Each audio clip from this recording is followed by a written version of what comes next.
नमस्ते। मैं अविनाश आप सबका टाइम एंगल ट्रेडिंग चैनल में स्वागत करता हूँ। आज बैंक निफ्टी और निफ्टी में हमको बहुत अच्छी सेलिंग देखने को मिली, लेकिन बैंक निफ्टी में एक रेगुलर रिट्रेसमेंट के हिसाब से दिख रहा है, लेकिन निफ्टी में थोड़ा सा पिक्चर खराब होते हुए दिख रहा है। बैंक निफ्टी की जो सेलिंग आई है वो अभी भी हमको ऐसे लग रहा है कि चार्ट में कोई खराबी नहीं दिख रही है। बैंक निफ्टी अभी भी हाई क्रॉस कर सकती है ऐसे दिख रहा है, लेकिन निफ्टी का चार्ट अगर हम देखते हैं, मैं निफ्टी का लगा देता हूँ।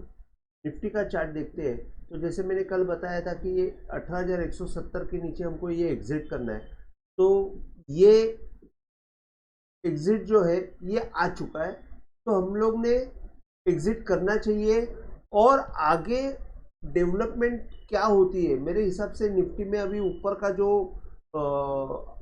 हाई जो बना है वो शायद बहुत अच्छा टाइम निकालेगा क्रॉस होने के लिए।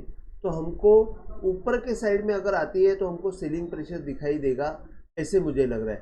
फिर भी अगर हम लोग अलग तरीके से देखते हैं तो जैसे कि ये लो से अगर हम लोग गैनफैन डालते हैं तो यहाँ पे भी आप देखेंगे कि गैनफैन में 1/4 के अंदर आ चुका है, लेकिन अभी ऊपर की साइड में आप देखेंगे तो 18,330 का एक बहुत बढ़िया रेजिस्टेंस दिखेगा, उसके ऊपर ही हमको बाइंग का मोमेंटम दिखेगा, उसके पहले मोमेंटम नहीं दिखेगा। तो 18,330 से लेके 18,350 का जो जोन है वो सेलिंग का जोन रहेगा, उसके आसपास जब भी आएगी आपको सेल करना चाहिए ऐसा मुझे लग रहा है। तो यहाँ पे हमको थोड़ा सा कॉशियसली काम करना है, क्योंकि इसके बाद अगर ये लो अगर टूटता है तो और पैनिक दिखेगा 18,000 तक या 17,900 तक हमको एक अच्छा खासा पैनिक दिखेगा। फिर 17,900 के बाद सेलर्स जो है सबके ऊपर हावी हो जाएंगे। तो ये चीज़ हमको डेली चार्ट के हिसाब से दिख रहा है। अभी इंट्राडे में मैं आपको बता देता हूँ। इंट्राडे में बैंक निफ्टी में अगर हम देखते हैं तो आज साइलेंट ओपनिंग हुई, जैसे कि कल की सेलिंग के हिसाब से साइलेंट ओपनिंग हुई, ऊपर की तरफ थोड़ा सा जाने की कोशिश किया, लेकिन जैसे जैसे ये लो टूटा था, अगर आप देखते हैं कि ये लो के नीचे ये लो टूटा था, ये लो भी टूटा था, तो अभी हमको दूसरा कोई एक ये नहीं था कि यहाँ पे हाई के ऊपर हमको अपवर्ड एंगल डालना है। वो अपवर्ड एंगल इंट्राडे में जब तक क्रॉस नहीं होता है तब तक हमको सेल नहीं करना है। इसके बाद ये लो के नीचे जब ये लो मारा तभी हमको ये अपवर्ड एंगल नीचे लाया, यहाँ पे भी सेल नहीं आया, मतलब बाय दिखाई नहीं दिया, ये एंगल के ऊपर गया नहीं। इसके बाद जब ये लो के नीचे ये लो मारा तब जाके यहाँ पे अपवर्ड एंगल, मतलब ये सेलिंग कंटिन्यू है, ये बता रहा हूँ मैं आपको।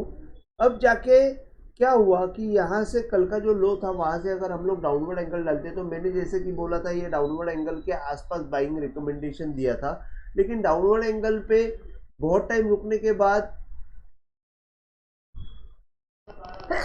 एक अच्छी सेलिंग हमको दिखती हुई मिली। और यहाँ पे जैसे ये डाउनवर्ड एंगल टूटा, एक 43,700 से लेके 43,464 तक सेलिंग दिखी, और उसके बाद अगर हम लोग नेक्स्ट लो का डाउनवर्ड एंगल डालते हैं तो वहाँ पे एग्जैक्ट रुकते हुए दिखा यहाँ पे। तो यहाँ से फिर एक जाते जाते एक अच्छी रिकवरी भी दिखी हमको। तो उस हिसाब से मुझे ऐसा लग रहा है कि यहाँ पे इंट्राडे में अगर हम देखते हैं तो ये लो के नीचे ये लो मारा है, तो यहाँ पे ये हाई का अपवर्ड एंगल डालेंगे तो हमको यहाँ पे जाते जाते एक बाय सिग्नल भी देखे गया हुआ है। तो बैंक निफ्टी ऐसे हमको अच्छी दिख रही है। यहाँ पे एक छोटा सा बाय सिग्नल जाते जाते जनरेट हुआ है, और यहाँ पे कंटिन्यूशन में सेल सिग्नल था, और डाउनवर्ड एंगल के नीचे ये अच्छा मोमेंटम हमको मिला। तो यही एक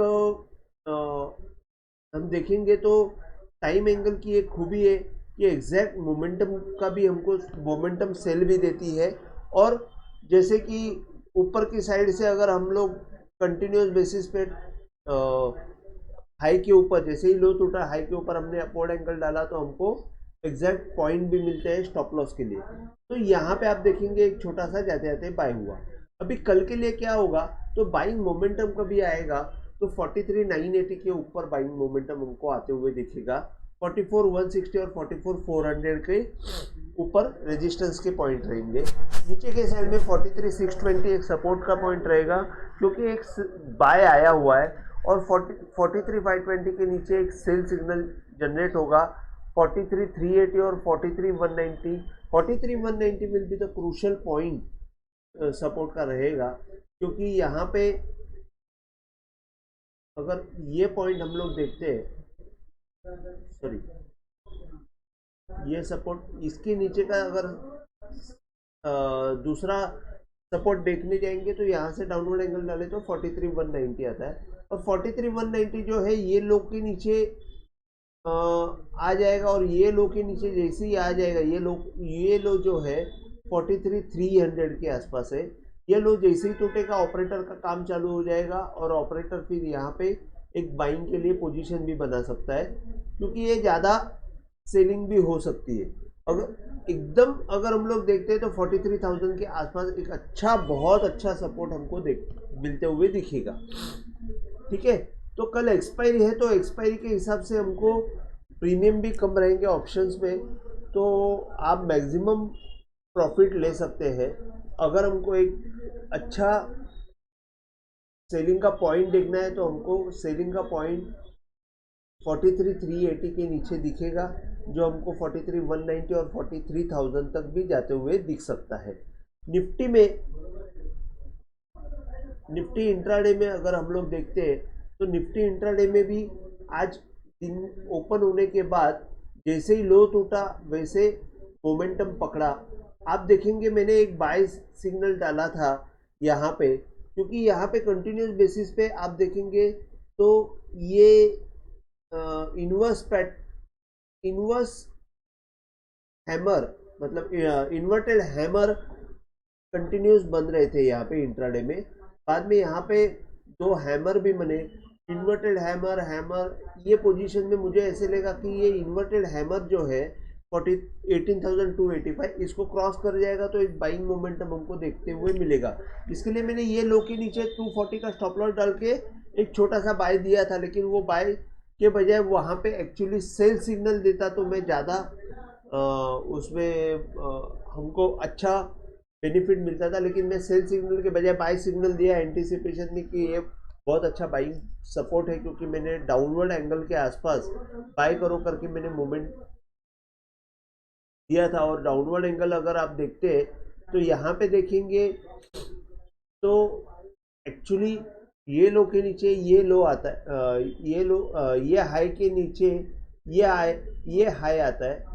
एक्चुअली हाई खास नहीं आया, लेकिन फिर भी अगर हम लोग देखते हैं तो ये लो से अगर डालते हैं, ये लो से अगर हम लोग डाउनवर्ड एंगल डालते हैं तो यहाँ पे हमको एक सपोर्ट मिलते हुए दिख रहा था।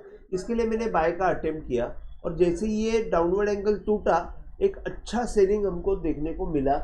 यहाँ पे सेकंड कैंडल ने रोल प्ले किया, और वहाँ पे सेकंड कैंडल जैसे ही टूटा 43,211 के नीचे हमको बहुत अच्छा सेलिंग का मोमेंटम मिला।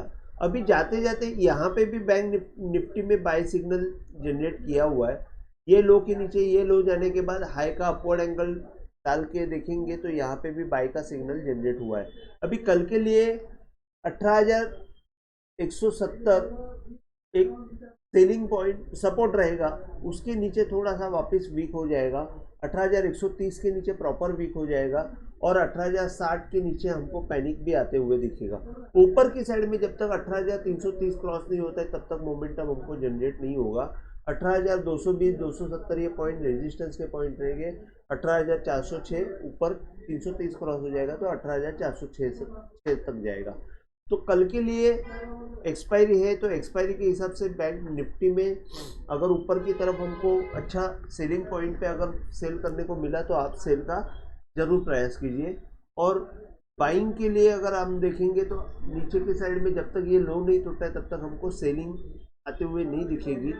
जैसे ही ये लो का अगर हम देखेंगे, यहाँ से ये जो लो था इसका लो डालने के बाद अपवर्ड डाउनवर्ड एंगल के यहाँ पे ही सपोर्ट लिया हुआ है उसने 43,000, हाँ यहाँ पे ही सपोर्ट लेने की कोशिश की और यहाँ से ये ऊपर आया हुआ है। तो जैसे ये डाउनवर्ड एंगल के यहाँ पे एक सपोर्ट लेने की कोशिश करेगा तो 18,060 बिट एक सपोर्ट का जोन भी रहेगा। तो 18,060 के नीचे हमको पैनिक आते हुए दिखेगा। तो जब तक 18,060 है तब तक ठीक है, ऊपर की साइड में सेलिंग करो, नीचे के साइड में ये शायद यहाँ पे ये जोन में साइडवेज मोमेंटम भी आ सकता है। तो सिर्फ 18,060 के ऊपर ध्यान दीजिए। आज के लिए बस इतना ही। अगर आपको वीडियो पसंद आया हो तो प्लीज़ आप शेयर कीजिए, लाइक कीजिए और सब्सक्राइब कीजिए। जय हिंद, थैंक यू।